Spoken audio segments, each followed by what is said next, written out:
whatever happens, I guess. But yeah. So to the bridge. No, I definitely agree with you. Because I think we can all agree that the only tactics Ollie has is from the McDonald's menu. But further than that, I'm not co-signing that.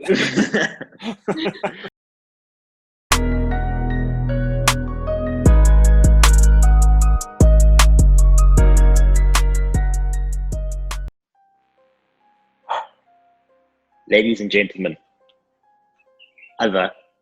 whatever you identify as, we are here to discuss this past week's football. What? You're ruining a certain someone's day, bro. You're ruining a certain someone's day, bro. What? You're gonna go on Instagram and argue again about this, bro. We're really gonna get cancelled before we hit 100 subs. Like he's getting cancelled, bro. He's going alone. Okay. We'll go again. Welcome back. We're talking football.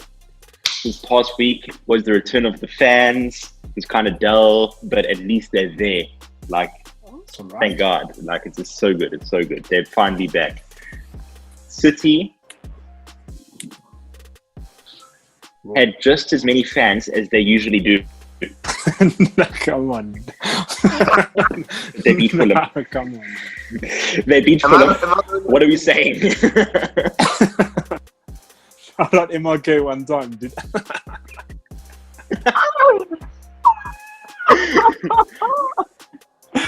Your man's leaving us an inspiration. Okay, I'm being pumped now. Thanks for that, Thunder. I appreciate that. Ready to attack the video. Ready to attack the rest of this video. So what do you say, Fulham City? What are my thoughts on that? Talk to me, bro. Yo. Pretty straightforward fixture, I guess. Talk to me. Yes. Sorry. Pretty straightforward fixture, but I must say I'm pretty disappointed that City didn't score more. You think if they score that early against Fulham, you're like, oh, it's going to be a long afternoon. And then they get a penalty soon after, and you're like, oof, Fulham, would do well to just not lose 7-0 or something. So for them to finish that game only 2-0 away from home, it doesn't really hurt. I don't think they probably got back to training today and they were laughing on the training ground, having the time of their lives. So it's a dub. It's a dub, in a weird way, it was a good result for both teams. It really is. Yeah. I don't think it's a good result for both teams, but I feel like Fulham walked out of it and they were satisfied with how they played, because they didn't really play garbage. They were pretty well overall, which is pretty rare for Fulham. I don't know, City on City anymore. That's all I really have to say about the game. That's a huge statement, guys. Yes, you guys are. That's a huge statement. They're not the same. They're not the same City that we know from 17, 18. They're still crazy. Don't get me wrong. 8 goals in the last 2 Premier League games. That's what I mean. You can't win every single game 5-6-0. Okay, I know they came off the back of a which is why I said they're not that team anymore. I mean, I don't think anyone is that team to just win 8-0 every game or something ridiculous like that. But they just came off the back of a 5-0 win, and the good thing is the chances are flowing now. KDB is looking up to speed now. He's looking really dangerous at the moment. He's creating chances. Hopefully, Sterling, it's the start of a turnaround for him. I think he needs to go on a run now. I don't know. I feel like City players get judged a bit too harshly. Sterling's actually had a pretty decent season. I think he's got 4 goals and 1 assist in 9 games, which is round about the same as Mane, I think, or Werner, one of the two. Well, I think it's because of what that run he went on. Was it last season or the season before? He just went crazy. Yeah. So I think people have just now, because they already had put him in that sort of echelon of player, they just when he falls off, people are just no. Very quick, yeah. I mean, it's not even about him falling off. It's just that City just have goals that come from so many different places. Sterling not scoring, and then Mahrez banging 3 goals and an assist, and Jesus getting a goal, and I don't know, João Cancelo getting a goal. City just have goals coming from everywhere. So I mean, like, it's just not his time to score that game. You know what I mean? But yeah, they really did put Sterling on that upper echelon after his run. I think it was last season. That's a good man. I miss him. Okay. So moving over to the other side of Manchester, I actually expected West Ham to beat, or not beat, at least draw against United. They've been playing really well this season, especially against the bigger sides. So I expect them to at least draw. So it was kind of surprising when they kind of got baptized in the second half when Bruno came on. Yeah, what do you think of that? I have nothing. It's a strange one. I just it's the effect Bruno has on United. It's crazy. I have nothing to add. It's weird. Just one of the bro. There's the Bruno effect, and the rest of the starters also came on at halftime. So I mean, well, as I say, starters is like all starters. What is it with United? But it's good. It's kind of nice to see some vintage Pogba there. Yeah, that's true. It was. This was a strange game because again that first half, like I was saying, like I told you guys, it was just the pace was insane. It was like I don't want to be that guy, but it probably could have been because of the fans. You know what I mean? Could have given like West Ham that extra boost of energy because my goodness, they were running United Dragon. They probably were upset to only go to the half. Well, they 1-0 up, 1-1 something, but they probably should have scored 3 at least. Yeah, and then coming into the second half, a bit unlucky to concede that first goal, which just ends up creating a snowball effect. I saw something afterwards. I don't know if I screen recorded or not. I didn't send it to you guys, but I saw they did somehow, some way they did like goal line technology, but for the touch line, and the ball did go out. Henderson kicked the ball out, and he came back in. So yeah, I know they still scored 2 goals after that, but I mean, just that goal alone obviously will give United a boost, and then obviously then they'll be like, yeah, we're in this game, we can win this now. So if they don't concede that, especially that type of goal from such a long distance, United probably struggle a bit more. They start to get a bit more desperate, commit more numbers forward than they need to, and could be a completely different result. But yeah, not to take anything away from Bruno, of course.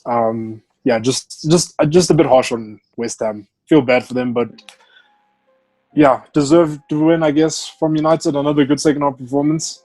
I'm really excited for the preview show because they've got a home game this weekend, which is not something they look forward to anymore, and it's against City. So yeah, keen for that. But I think they actually have bigger problems tomorrow. What is it with these guys? Tomorrow's their biggest test by far. Ollie's at least. But okay, we're gonna go to Chelsea now. I think we all expected. Wait. Can I just answer Tanner's question? What is your question, just to confirm there? Yeah. What are you gonna ask? What is it with like United and their performances in the second half versus the first half? I think that's just a trademark of having a man manager. So you may not always get it tactically right from the get-go, but it's like they just have the right words to say to you at halftime or whenever, just get the best out of you. I mean, it's the same with Zidane. Sometimes, even when Madrid at their best, sometimes just start really, really slow, and then halftime comes, and all of a sudden it's a different team. So I think it's just a trademark of man management, and they're playing away from home as well. So there isn't that pressure of like, we're 1-0 down, we have to win this game, or else like we're screwed. So it's a combination of man manager and I guess just the freedom of playing away from home. So it's just like whatever happens, I guess. But yeah. So to the bridge. No, I definitely agree with you. Because I think we can all agree that the only tactics Ollie has is from the McDonald's menu.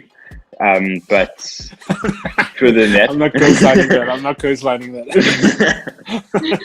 Okay. Nah. I really wish I was here to hear that, bro. I really wish. You'd agree though. You'd agree though. You know he's Ollie out. You'd agree.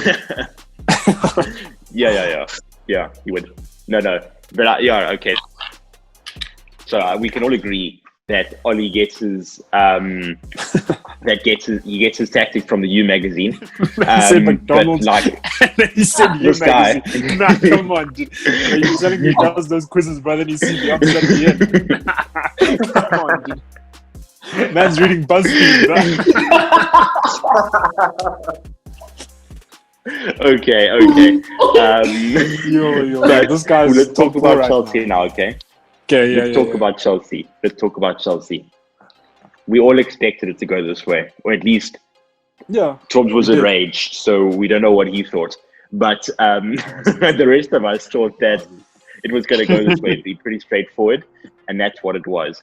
Bar from the very early goal, the boy Giroud pulled through, and it was smooth sailing. Yeah, it really what was. are we saying? It was easy. It was kind of boring. As much as Giroud did well, it's still free Tammy. Tammy's still rested. Giroud makes Chelsea so much better. So much better because I don't care. Everyone loves Tim Tams, bro. You're the only two people that love him.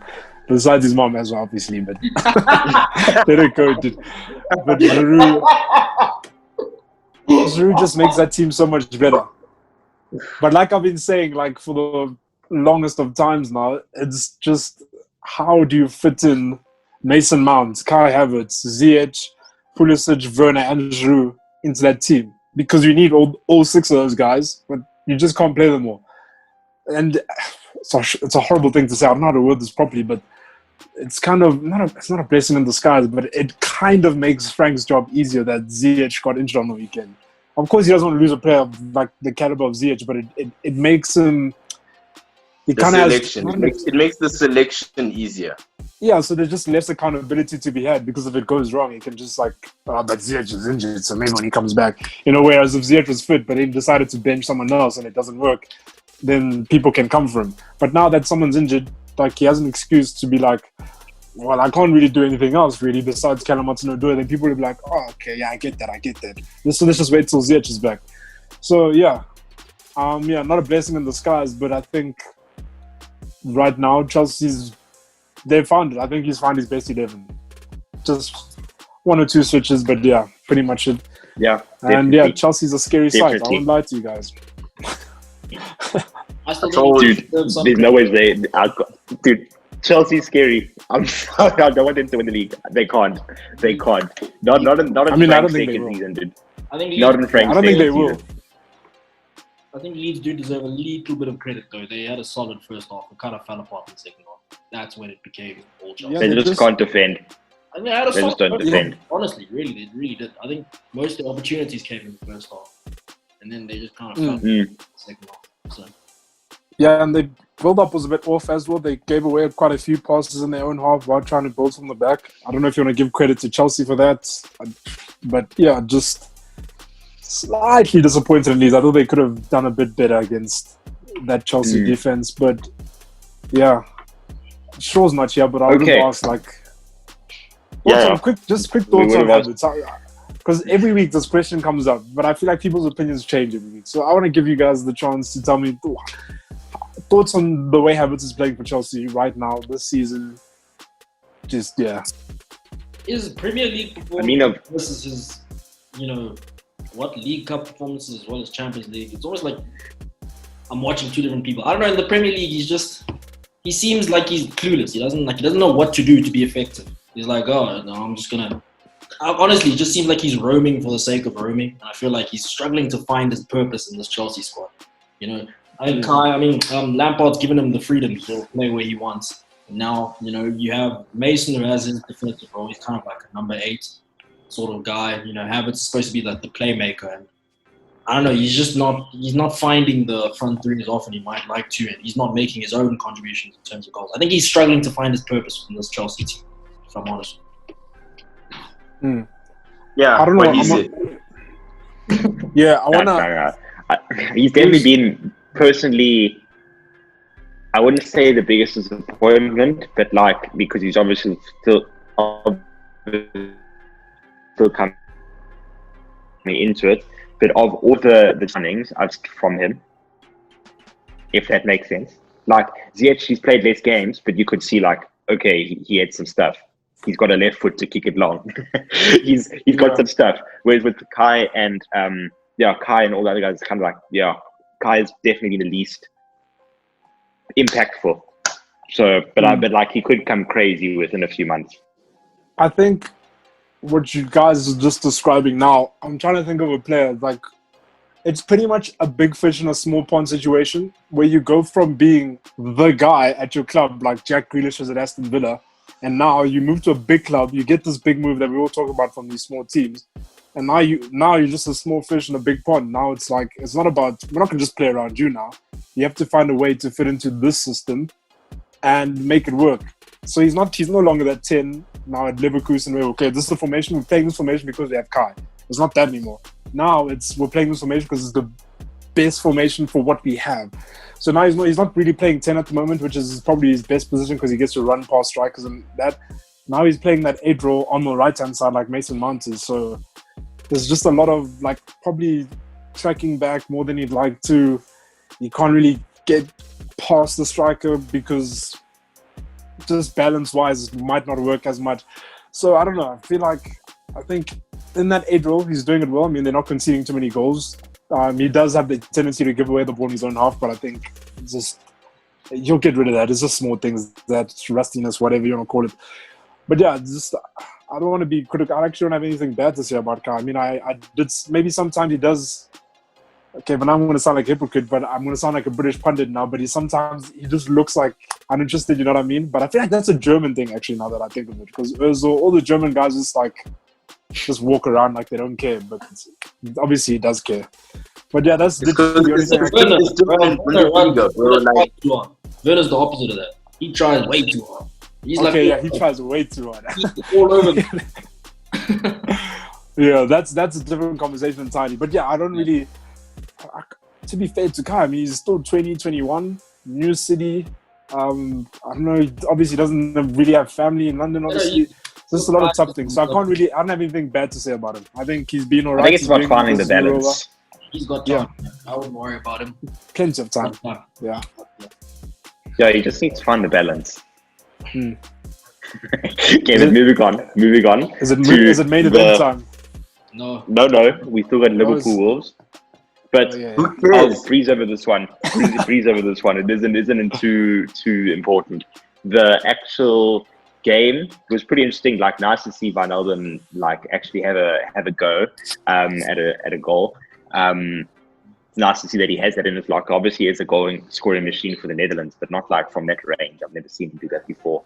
Having fans back just like an immediate. You need to watch more Netherlands games, bro. You need to watch more Netherlands games. Praise.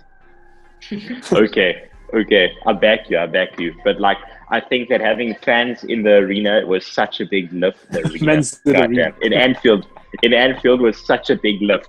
It was really great to see, and there was a pretty perfect performance. But now let's get to the main event. Wait. Just before we move on, I think it's time. There's a conversation that needs to be had about Klopp. But not even potentially. I'll give it to him. I think there's a conversation to be had about Klopp being a better tactician than Pep Guardiola. I mean, how many injuries have Liverpool had this season? And literally nothing has changed. It's the same old Liverpool just getting wins, whether it's ugly, whether it's 3 points, 3 points. Last season, were we not having this conversation about, but come on, City had no centre-back. They had no Laporte the whole season. Come on. That's why they couldn't beat Liverpool. But now... I think they lost everyone pretty much at some point this season, and they're still winning games. And with this Matip and Fabinho combination, obviously Klopp would have had to set them up differently. Like, you wouldn't tell them to defend like Virgil Gomez would. So yeah, I just honestly think we got to give credit where it's due. And Klopp's just probably the best tactician in the league right now. It's just the truth. It's fair, but like, I know you've always been the best tactician. Okay. I mean, they're still top of the lot.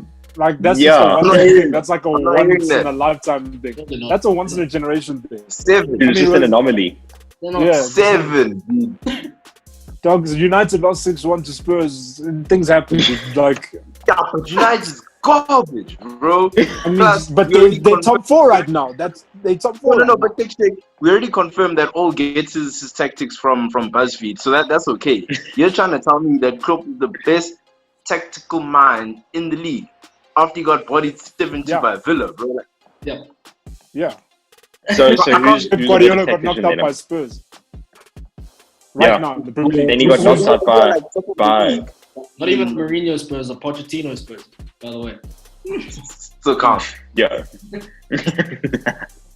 But yeah, I just think I definitely agree with you. I definitely agree with you. I think it's crazy how like we just maintained that that energy and stuff. There's obviously going to be a few more losses and stuff, but I think that's to say for everyone in the season because of the lack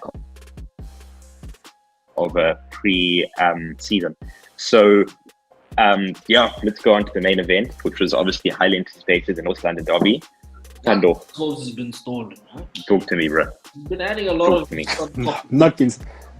I've not been stalling. I'm just here to chat football. I'm ready to answer anything you ask me. Don't worry about me.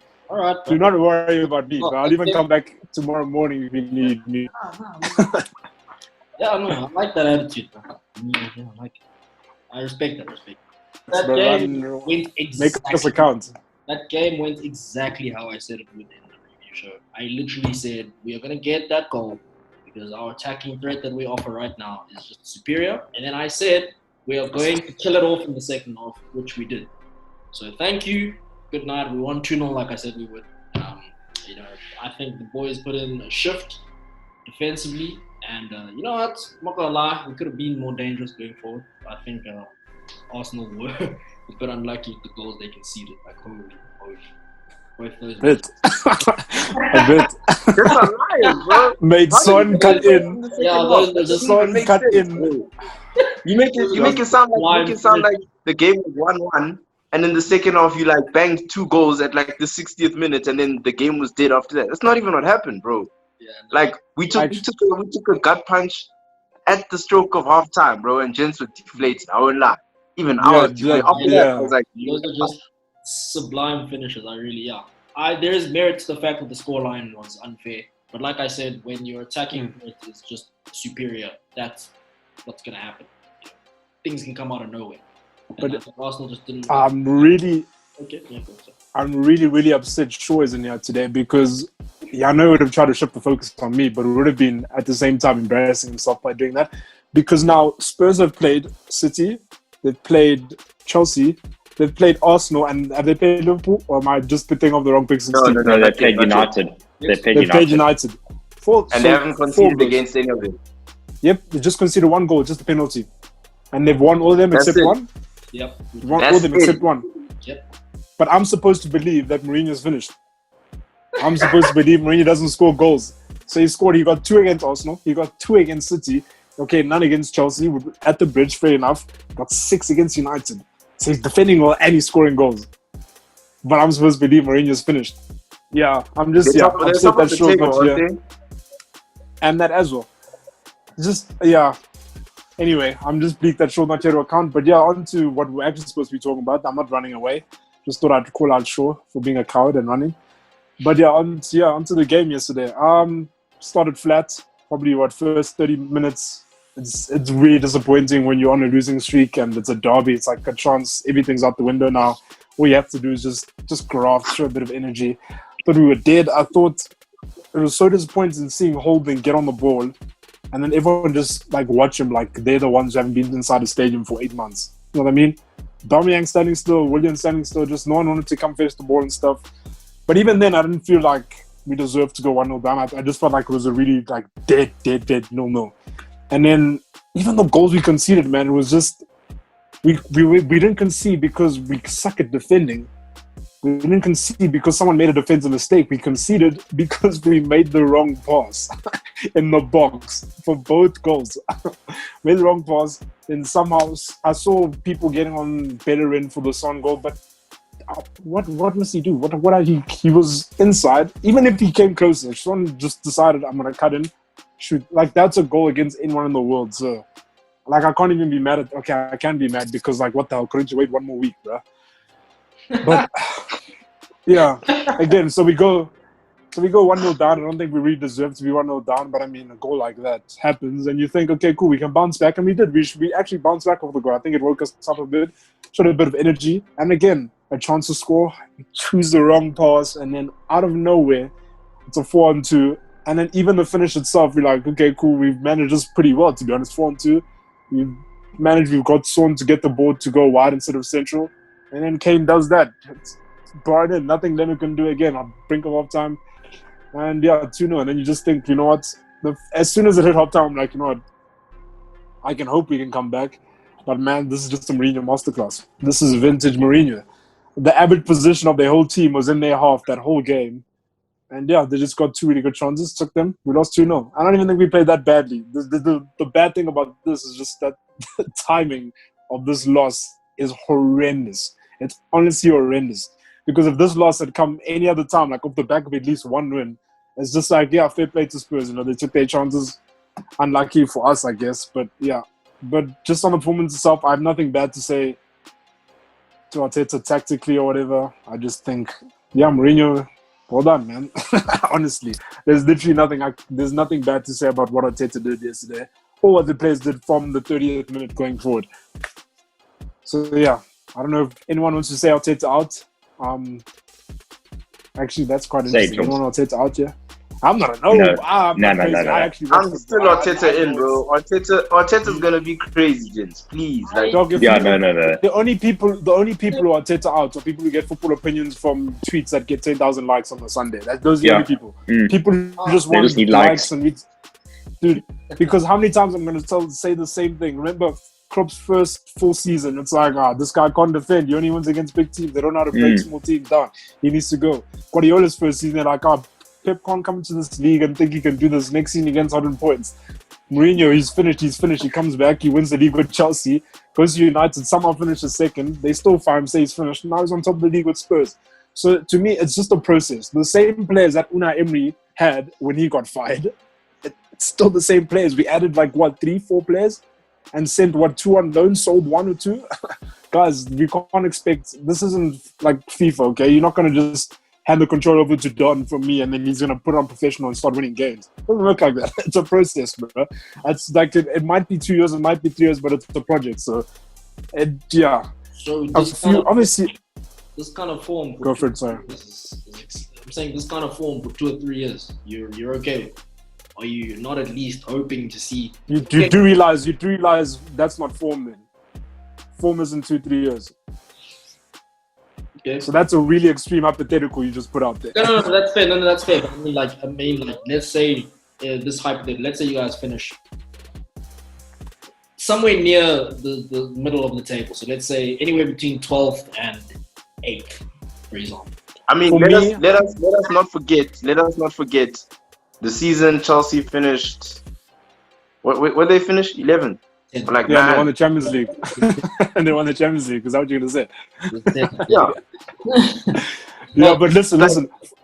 I mean, how bad can it get before you start asking questions? Okay, wait. Listen to me. This, for me, when a new manager comes in, the most important thing to me, yes, it's a results business. I'm not fighting that. I'm not fighting that trophies are important. I'm not fighting that getting top 4 as soon as you can is important. Winning the league, all that stuff. It's obviously it's a winning business. That's it. But for me, when a new manager comes in, the most important thing is pretty much the eye test. How is he changing anything? What's changed? Where are we looking? Like, what's happening? You know what I mean? So it's, okay, cool. We can get in, let's say, who's the worst manager in the world? Let's just say, David Moyes, forgive me. I know you're doing well at West Ham. But let's say Arsenal brought in David Moyes. And cool, let's say we're winning games. But we're winning games playing like absolute nonsense. Like, we're just like, I don't want to say not the Arsenal way, but you know what I mean? Like, the how isn't there. But even though we're doing it, we're getting these 3 points, but you can tell this, like, long-term, it's not really going to do anything. So for me, when a new manager comes in, it's more, you can't focus on, like, the next 5 games in a weird way. Like I always say this, it's not about the Raw that's coming on Monday, but it's about WrestleMania in March. That's what you have to think about. So, yeah, that's my take on new manager, I think. And Arteta's proven that there are things he's changed, improved our defense structure. Struggling a bit for goals at the moment. I thought we were a bit better in the final third against Spurs this weekend. Just didn't score because Spurs are good at defending. Fair play. But yeah, for me, the how's there. Things are changing. It's not. I don't want to say it's reminiscent of anyone, but yeah, early signs for me honestly aren't as dire. I feel like going forward, compared to like our last like what 6 games, this is probably like one of our better showings going forward. It's just that Mourinho, bro, like, fair play. Mourinho knows how to defend, bro. Like you can never take that away from him. And this was genuinely one of our better showings offensively in the past few weeks. Just sucks that it had to come off the back of like us having one open play goal in like the past 2 months or whatever. You know, like I know morale's down, but like it's not gonna last forever. I'm sure it's not gonna last forever. Yeah, it's not gonna last forever. Yeah, it will improve, but yeah, just the timing of this loss, excuse me, like I said, is just terrible. But yeah, I think things will change. But we'll talk more on it in the preview show, I guess. But yeah, I think that's us, isn't it? Yep. Take us out, Jobs. I'll take you out. Yeah, thanks for tuning in. Good to be back. I was in that rage. If you don't see Bruno next episode, that's because he's getting sued and he'll probably be in court. But yeah, other than that, all good. Yeah, if you went to rage, just stay inside, dude. Like, yeah, man. I saw the minister actually tweeted about it, so I'm wasting time. I'm waffling. So I'm just gonna say thank you for watching. Like, share, subscribe, do all those beautiful things, and yeah, stay inside if you went to rage.